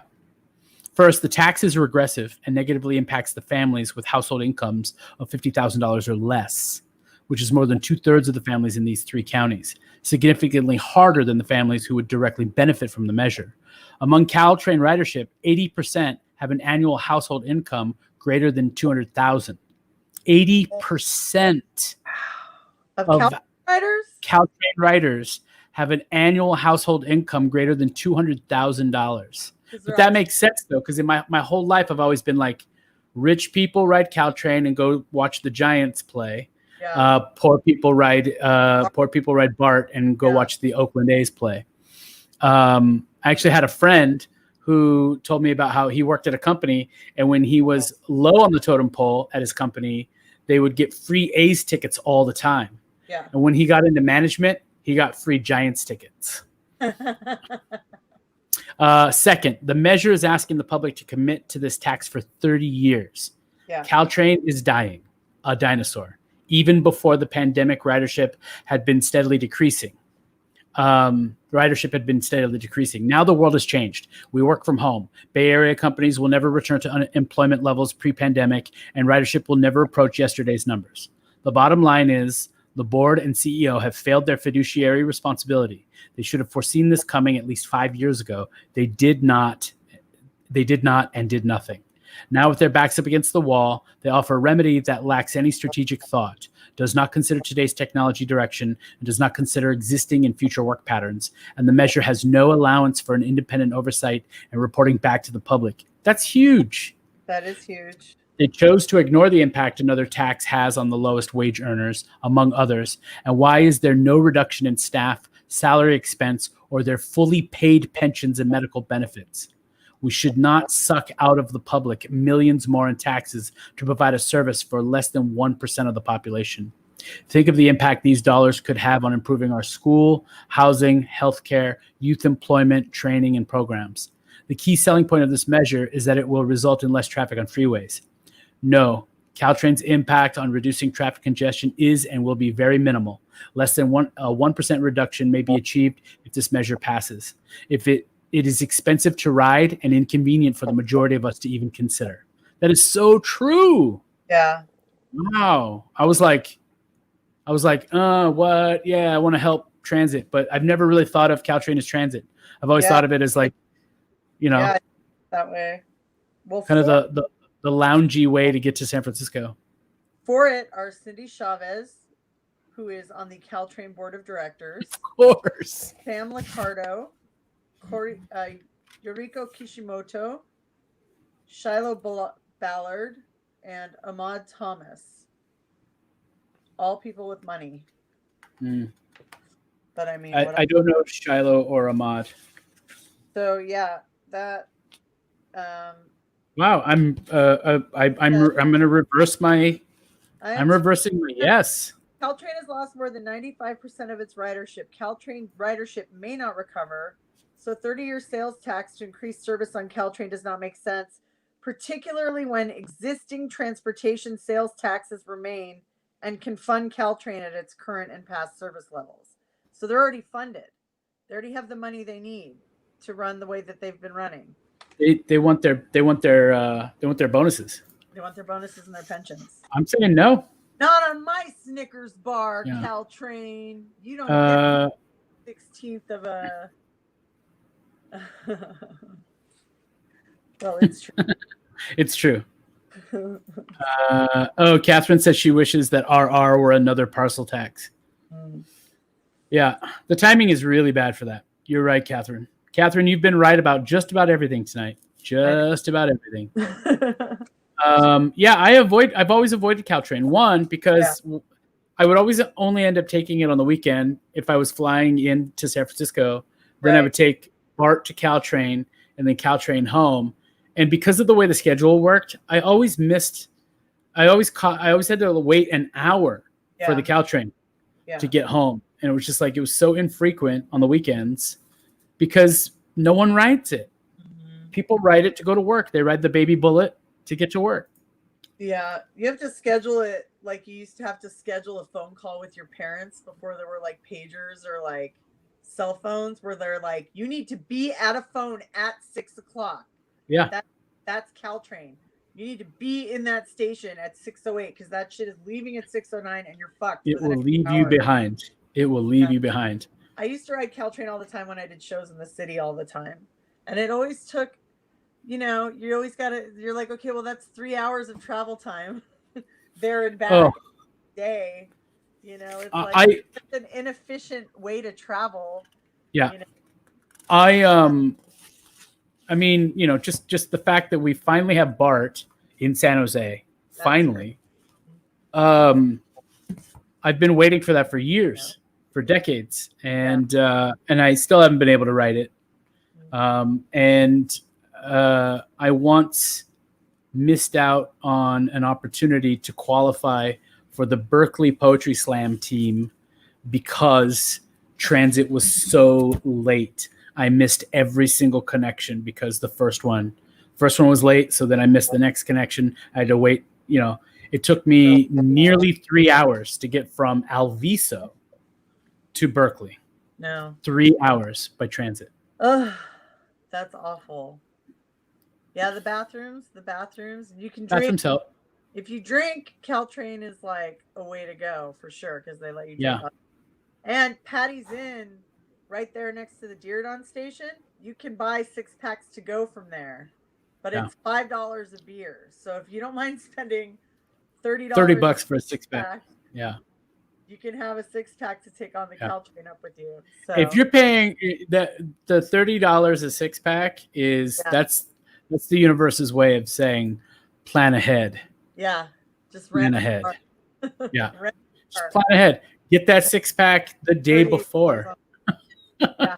Hit 7-Eleven on your way to Caltrain. Go to But Delta. Patty's Inn is the shit, though. I once was waiting for a bus to get out to Willow Glen when I was living in Willow Glen for a bit, and so me and my girlfriend at the time were sitting at outside of Diridon Station and waiting for the bus. And I looked at the schedule, and it wasn't coming for another 45 minutes. So I look at my girlfriend. I was like, "Hey, you want a beer?" She goes, "Hell yeah!" And I was like, "So we headed over to Patty's Inn." I figured, what a great way to like kill time, you know. As we were walking in, I look on the ground, and there's a debit card on the step going into Patty's Inn, right? And so I pick it up. I walk in.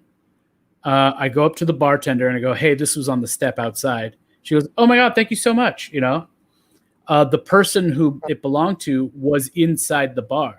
Oh, wow. And so she asked, and that person came over and was like, "Oh, thank you so much for bringing my card in." I was like, "Yeah," you know, like, and the whole bar, there's like 7 or 8 people in there, and the whole bar treated me like I was some sort of hero. And I'm like, I don't deserve any credit for this. I did the thing I would hope everyone would do. Like, the only reaction you should have would be if I tried to buy a beer with that card.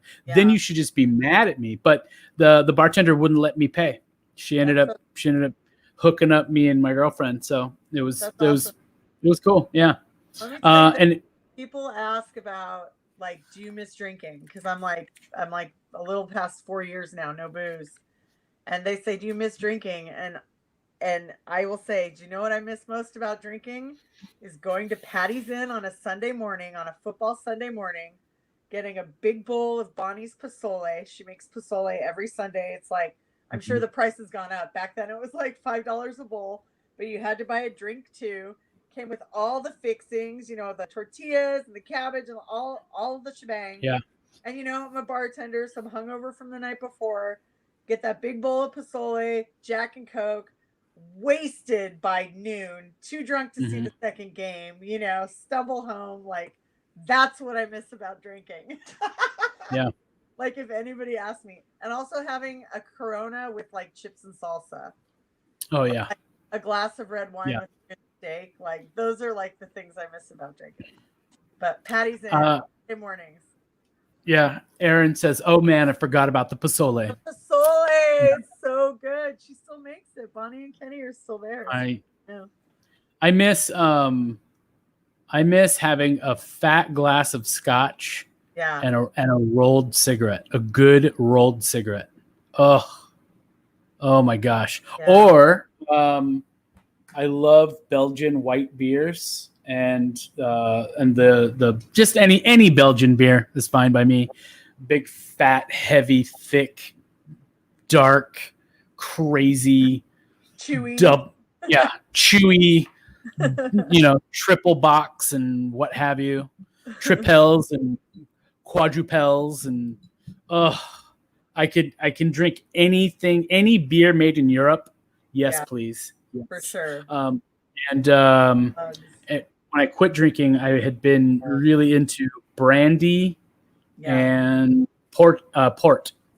The finer things. I could drink me some port. Anything you can put in a glass and swish. Yeah. Anytime you're gonna hold booze like this, you're about to have a good time, or you're about to take over part of the world. Yes. Right. Yes, for sure. Every time I rolled into Patty's, they had free, delicious sub sandwiches available. What? Like, that's... I always love the places in like in Portland. There was... I'm trying to think where this was. Or maybe it was Ohio, actually. I was at a university gig, and it was this like college bar. But it was one of those really great college bars that just like their playlist was nonstop, and it was fantastic. And they had one of those old school cart popcorn makers, you know, where like you can roll it outside, you can roll it wherever, and it was serve yourself popcorn. and they had bags and all kinds of shakers of various toppings, you know. And it was awesome. And you just go over. Maybe they had bowls. It was like those, you know, those almost like turtle shell, but it's more like some sort of wood. Those bowls that are just like. Oh, I know what you're talking about. Yeah. I don't know how else to describe them, but they look like upside down turtle shells. And and you would just go and scoop out your popcorn and put your toppings on it, and then like get your beer, get a fat pitcher of something amazing at college prices, because college bars are all they got pretty cheap. Yeah. I worked at Antonio's Nut House in Palo Alto for 1 shift and 1 hour. And they, which is its own little story, but many years ago. Yeah. But they had peanuts, and I believe they still do that, where they just have a big thing of peanuts in the back, and there's peanut shells and sawdust all over the floor. And I love. And you know why? I love that shit kicker vibe. Why? Yeah, I never understood the whole peanut shells on the floor, but it actually it cleans up all the dirt, spilled beer, you name it. The shells soak up so much crap. Yeah. So when you go to sweep up the peanut shells, your floor is actually slightly cleaner than it was when those shells first landed on the floor. So it's actually it's a means of cleaning your floor that works pretty well. It's a very DIY sort of cheap way of, you know, but it feels kind of cool too to be able to just like crack open peanuts and throw them. All devil may care, tossing them over your shoulder. Yeah, the sawdust is good for puke, that's for sure. Oh yeah, I can imagine. I tried to get a lot of places. Where is the Nut House, by the way? It's in Palo Alto. It's not on University Avenue. It's on like California Avenue. Okay, it's a Stanford bar. The first night I worked there was amazing, and I ran circles around everybody. And the second and last night I worked there, I was behind the bar for about an hour and passed out on the other bartender. Oh wow! Took her down with me, hit my chin on the bar, split it open. Yeah. Aaron asks, wasn't there a dude in a gorilla suit in a cage sometimes? Yes, there was a gorilla suit back there. Yes, there was. Well, that sounds like a great place. Yeah, it was a great place. Yeah, it was good. Wow. I feel bad that I messed that up, but I had tried ecstasy for the first time the night before and didn't handle it really well, and then didn't eat, and then tried to go in for this shift. Yeah. And just was wiping stuff down, and then the room went dark. Yeah. Woke up on the other bartender. Yeah, I didn't. What year was this? This had to have been 17 years ago. This was a couple of years before I started working at the Caravan. I was bartending at a Bennigan's on Great America Parkway. That's where I learned how to work. Yeah. And I just wanted, I made the money there was ridiculous. We were right in the aorta of the heart of Silicon Valley. Yeah. And it was, when I first started there, that was when the boom was happening. It was gnarly. Yeah. It was corporate credit cards, but I wanted to see what bartending was like in more of a real bar, you know? Yeah. And I went to the Nut House. I was just supposed to work a shift a week or something. And yeah, I totally messed it up and was so embarrassed that I never went back. Then I got the job at the Caravan about a year later, and the rest is history. So I haven't passed out on anyone there yet. Good. There's over by that Bennigan's, there's a Togo's. And I worked at that Togo's with my brother in 95, 96, maybe. So that Togo's has a full bar, which not a lot of Togo's do. No. That worked at Bennigan's used to go to that Togo's and get shit-faced on the go back. Yeah, that was the I remember one time my brother, this is outing my brother a little bit. Yeah. I remember my brother and a couple of other employees and a couple of their friends coming, all of them, boys and girls, coming out of the girls' bathroom all at the same time. And I was like, what the hell? And so I finally asked him later, I was like, what's going on in there? He goes, some of them were doing some drugs, and I was just like making sure they were okay, just making sure they were all right. Yeah. Mothers would be horrified if they knew how many drugs are done off of baby changing stations. Oh my God. Yeah. Yeah. Wipe that shit down, folks. Wipe that shit down. You're going to powder your kid's ass with a little bit more than talcum. Yeah. This is, apparently that Togo's was like, that was the spot to get crank. It was the perfect spot. Yeah. You could get all sorts of stuff. And the 49ers, before the stadium, where the stadium is now for the Niners, that was right next door to their training camp. Yeah. So the reason they put the stadium there is because they'd been training there for decades before that. Yeah. And a lot of 49ers there because training there when I was there. And Jerry Rice used to come in. He loved the wings at Bennigan's. He used to come up. And there's a donut shop next door to Togo's. And my brother, on every practice, my brother, when he worked at Togo's, he would see Jerry Rice pull in, go inside, get a dozen donuts, and eat 2 of them, bounce on his way back to his car. Jesus, that was his breakfast. He would eat a dozen donuts for breakfast so he could go train. I'm not saying I've never done that. You just didn't do it leading up to a football practice. I didn't do it in public or that quickly. Yeah. But I've definitely danced my way around a box of a dozen donuts before. I've danced my way through a bunch of donuts. A bunch. There's a spot, I don't remember, Sunny Donuts, Sunny something over on like Union. It's in the Cambrian area in San Jose. They're closing after 33 years in business, which is sad. I think they're I just think about all the donut shops. Like, donut shops stick around, but it makes me wonder about the donut shops that stuck around for like 30 years, but those 30 years were like 1930 to 1960. You know, I think about all the businesses that have come and gone since like before I was born, before we were born, you know. I know businesses that have been there for decades that are there no longer, you know. I mean, Cinnabar just put out a GoFundMe. They're struggling. There was an article in the publication that you like so much, that you quote so much, the Metro puts out. San Jose Inside. San Jose Insider just put out an article about how they're struggling, and they just put out a GoFundMe. They're the oldest bar in the South Bay. They opened in 1908. What? 1908, yeah. Cinnabar did?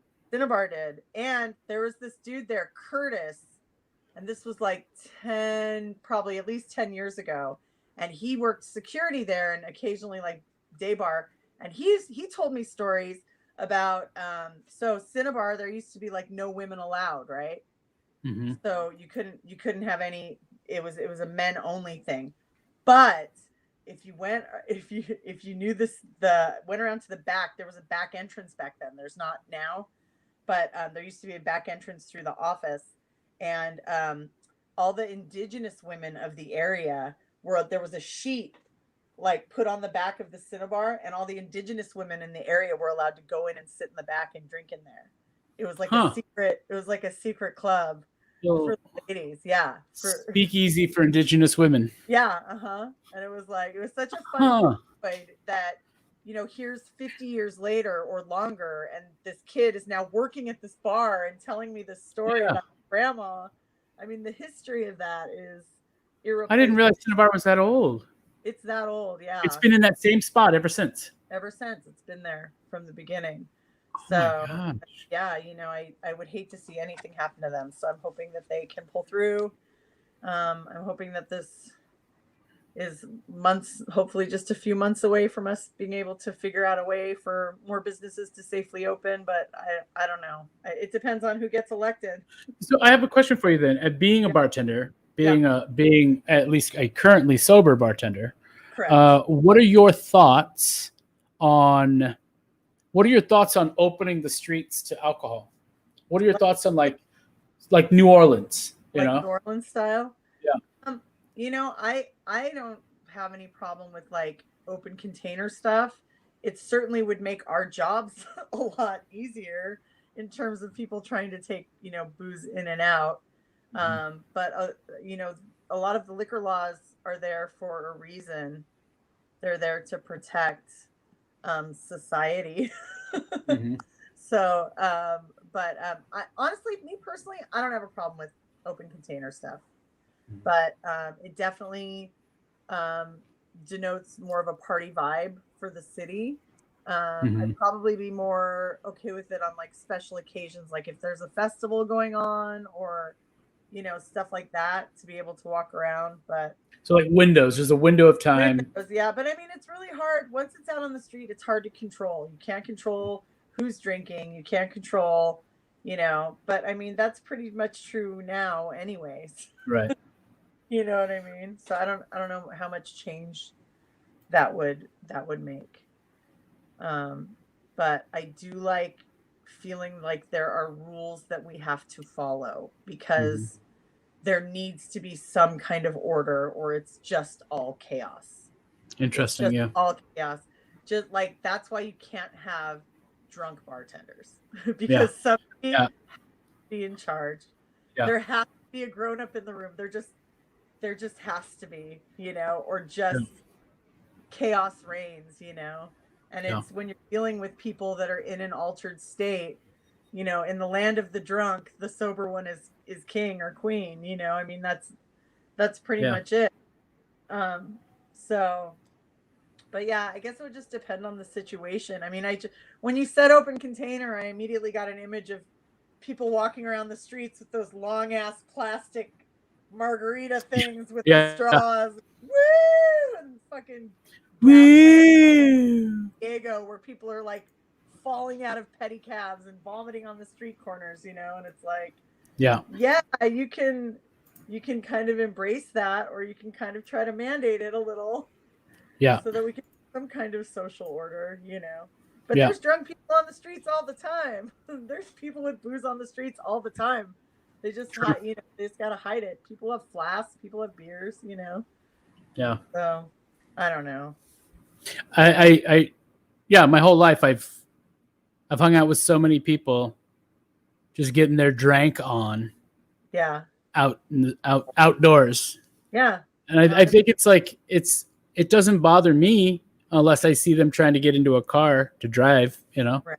Then it's an issue. That's always my least favorite thing for a drunk person to say, when I tell them they need to slow down or take a break, or no, I can't serve you right now, or whatever. And then they say, I'm not driving. And it's like, okay, not driving is not a license for you to get as shithoused as you want. There's lots of other dumb shit you can do, wasted hammered, that don't include, it's not a pass. Yeah. Like, absolutely. Oh, you're not driving? And then you just thunk a bottle of Jack Daniels on the bar. Here you go. You're not driving. God, yeah. Such a ridiculous argument, The logic people try to convince themselves with is pretty funny. Izzy says, I used to love drinking under overpasses. Yeah. Good stuff. Domino says, I'm late, but you guys look amazing. So excited to see you tomorrow, Domino. So excited to see you at SOFA. I get to hear the band play. It's going to be very exciting. Oh, yeah. Tell folks about it. Oh, yeah. So tomorrow we are having an online event. We're doing SOFA Music Festival again, online event. You can watch from the comfort of your own home. And there's sliding scale ticket donations. You can pay as little as $5, or it goes up to whatever you're comfortable paying. All the money gets split between the venues that are hosting and the live bands that are going to be streaming their performances right into your home. So I am curating the arcade stage. It's a secret location. I can't tell you where it is, but you can watch it online. And my shows are at 3, 5, and 7. And my first band at 3 is Domino and the Derelicts. My second band at 5 is the Odd Numbers. And then at 7, we have Full Menante. So just and then there's a bunch of other channels and a bunch of other bands too. So I'm really, really excited, because the last band I saw perform live before we got shut down was Domino and the Derelicts. And they're the first band I'm going to hear live. I want to add, this is a city approved, COVID regulated, no crowd show. we're following all COVID guidelines. We're being very, very careful. And what this is an experiment to see how we can expand back into live performances once again. We have models of other successful comedy shows that have been successfully doing that, not creating any super spreader events. And so we've seen from example that it can be done. So, and here's Aria. Hi, Aria. Hi. You look very cute. Really? Yeah. Do I look very cute? Yeah. Really cute. Thanks. She missed Uncle Mike. Yeah, me too. Mom, What? I watched the real Wild Things Are. You watched Where the Wild Things Are, But it's real. but it's real. The movie. It's an HBO Max. Was it on HBO Max? Yeah, and Little Baby Bump. But I've seen ABC. But Panda. ABC Panda? That's cool. Izzy says hi, Aria. Look, Uncle Izzy's saying hi. Oh, thanks. Oh, this girl. So yeah, I'm excited for SOFA tomorrow. I'm excited to see some friends socially distanced. That's us. That's us. Here's some live. That's us. That is. I saw it. You did see it. Like, literally. Literally is her new favorite word. Literally. It's literally her favorite. It's literally her favorite word. Domino, everybody needs an Uncle Mike. I miss you too, Is. Big time. Yeah, we miss you, Is. Happy birthday. Your birthday was on Friday. Happy belated, bud.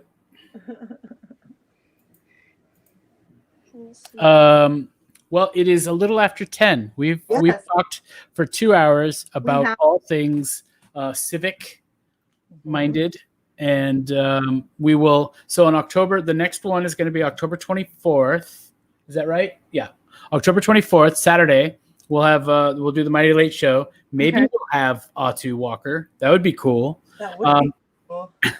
And but we'll talk about the propositions. We'll talk about the statewide propositions. Now that we've gotten through all the local stuff, I feel good. I feel confident. I know how to vote. I know where to vote. But I want to say this: don't necessarily wait for us to explain the propositions to you on October 24th.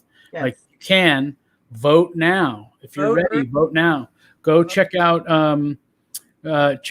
these two. I'll put these in the. I'm gonna go ahead and put these in the comments so that they're clickable. So Pete rates is good for. It's good for a point of view. Pete rates the propositions. Oppositions. It looked like Peter Eats to me. I'm sorry. Oh yeah. I'm all Peter Eats. Yeah. Peter Eats. I like it. And then the other one is Surge at Sacred Heart for their voter guide for some of the measures, but mostly just the propositions, because those are the ones we have. I'll post on the Mighty Late page. I'll post what Rachel and I decided. I think it was all yeses and then one no. No, yeah. Yeah, I think RR was our only no. Where's that? Oh yeah, Surge at Sacred Heart voter guide. Zoe Lofgren. Zoe. Yeah. I got it. It's locked in now. You got it. You've got it. You are a legend.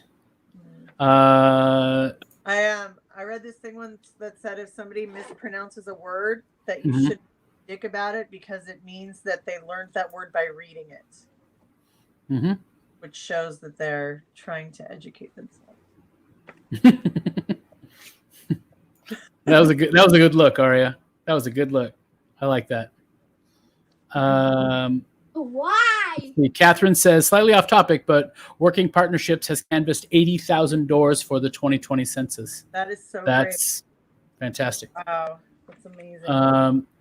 And if you feel like you're healthy enough to get out there, folks, and get involved with the voting process, and help, maybe even helping in your at your what's the word I'm looking for? Your voting Poll voting place. place, your poll place.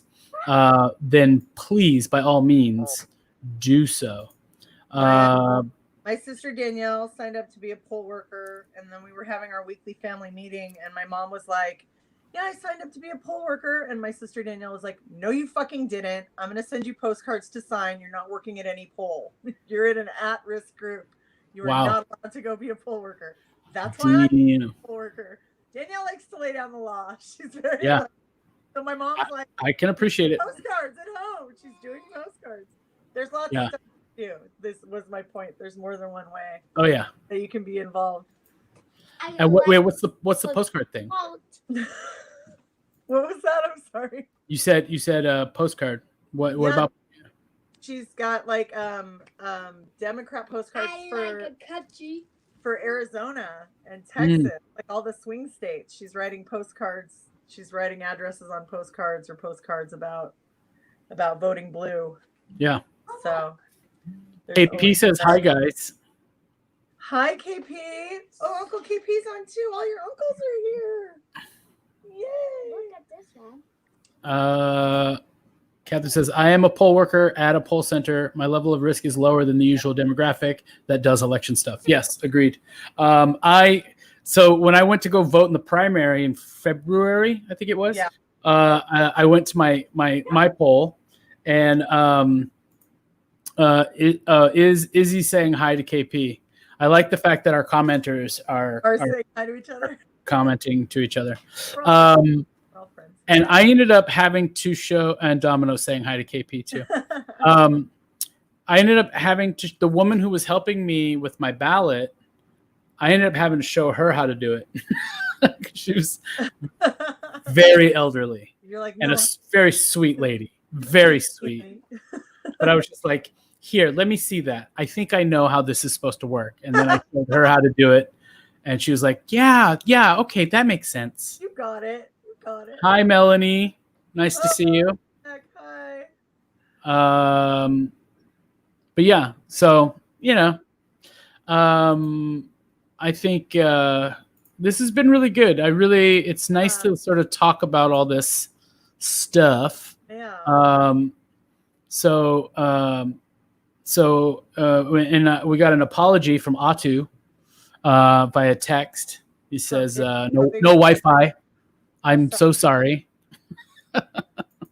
I'm glad he texts us after 10. What was that, Rachel? He didn't say so sorry. There's only one so. He's just so sorry. Let's see. How many yeah, just one so. Oh, yeah.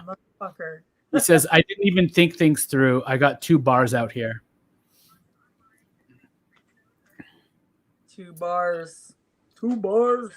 You can write letters through vote forward fwd.org, but their mailing deadline is next Saturday. There's also an election defender movement that will help people in line for voting, keep Republicans from hassling them, etc. They asked me to provide the link offline. Okay. Cool. Poor Atu. I agree. Poor Atu. He's only got 2 bars. Dun, dun, dun. Yeah. Atu bars. Am I right? But I'll say this: I haven't deleted this banner because it fits. Mr. Walker's so handsome. He is so handsome. Mm-hmm. He's so handsome. He is so handsome. Very handsome. So October 24th. Yes. Will be Melanie. America's Got Talent just awarded a spoken word poet the grand prize. I thought of you. Yes, he was one of my headliners for the San Jose Poetry Slam about a year and a half ago. King Patrick says so much handsome, and Domino says ha ha ha ha ha. I think in reference to the idea that Atu is handsome. That's probably why she's laughing. I know he is. I'm just being a shit. That's all. He has the manliest hands I've ever seen up close. He's got some man hands. Like he's very, he's handly. because he's not a manly person. Of Do you know what I mean? Right. You know what I mean? He's not manly like, oh, check out how tough I am. Like he's a very sensitive person in a way that would not be identified mostly as, super. Those manly hands of his are used for back rubs and not punches. And that's the difference. He just takes his man hands and your shoulder and he just. He's very strong. I would not want to make him upset while massaging me. No. He's a very patient man. Melanie, yes. Brandon Leake is the name of the poet you're talking about who won America's Got Talent. I'm very happy for him and his brand new family. He has a new baby. He and his wife could definitely use that $1 million prize for sure. So that's pretty great. And he is from Stockton. Atu is handy. That's true. I think that should be his second middle name. It really should be Atu Diaba Handy Walker. Domino says, OMG, y'all are cracking me up right now. And Melanie says, like a teddy bear. Yes, Atu is like that of a teddy bear. He really is. He's so cuddly, but I can't get my arms around him. And that's what makes it. Yeah. That's what makes it so great, Thank you, Catherine, for all of the all that you've added to this program. I do really appreciate it. Thank you. Yeah. Atu Handy Walker. Yeah. Oh, because handy, you guys know what a handy is, right? Yeah. Well, in the US, it's it's handy. It's holding onto that flesh popsicle, But in Germany, a handy is a mobile phone. Interesting. Which makes it very awkward when somebody says, "Yeah, could you pass me my handy?" Yeah. You read the article regarding spoken word artist Brandon Leake. Yeah. That's cool. Very cool. KP says, it is a handshake. Yes, it is a handshake. Shaking what? Yeah. But what, though? What are you shaking? Is there milk? We are in our 40s. I know. We are. I remember living in SF and lady was giving her John a handy in our doorway as we were coming home. Yeah. Domino, going to bed. See you tomorrow, Rachel. Yeah, I know what a handy is. Flesh popsicle. Tomorrow, Domino. I cannot wait. Good night, Domino. See you tomorrow.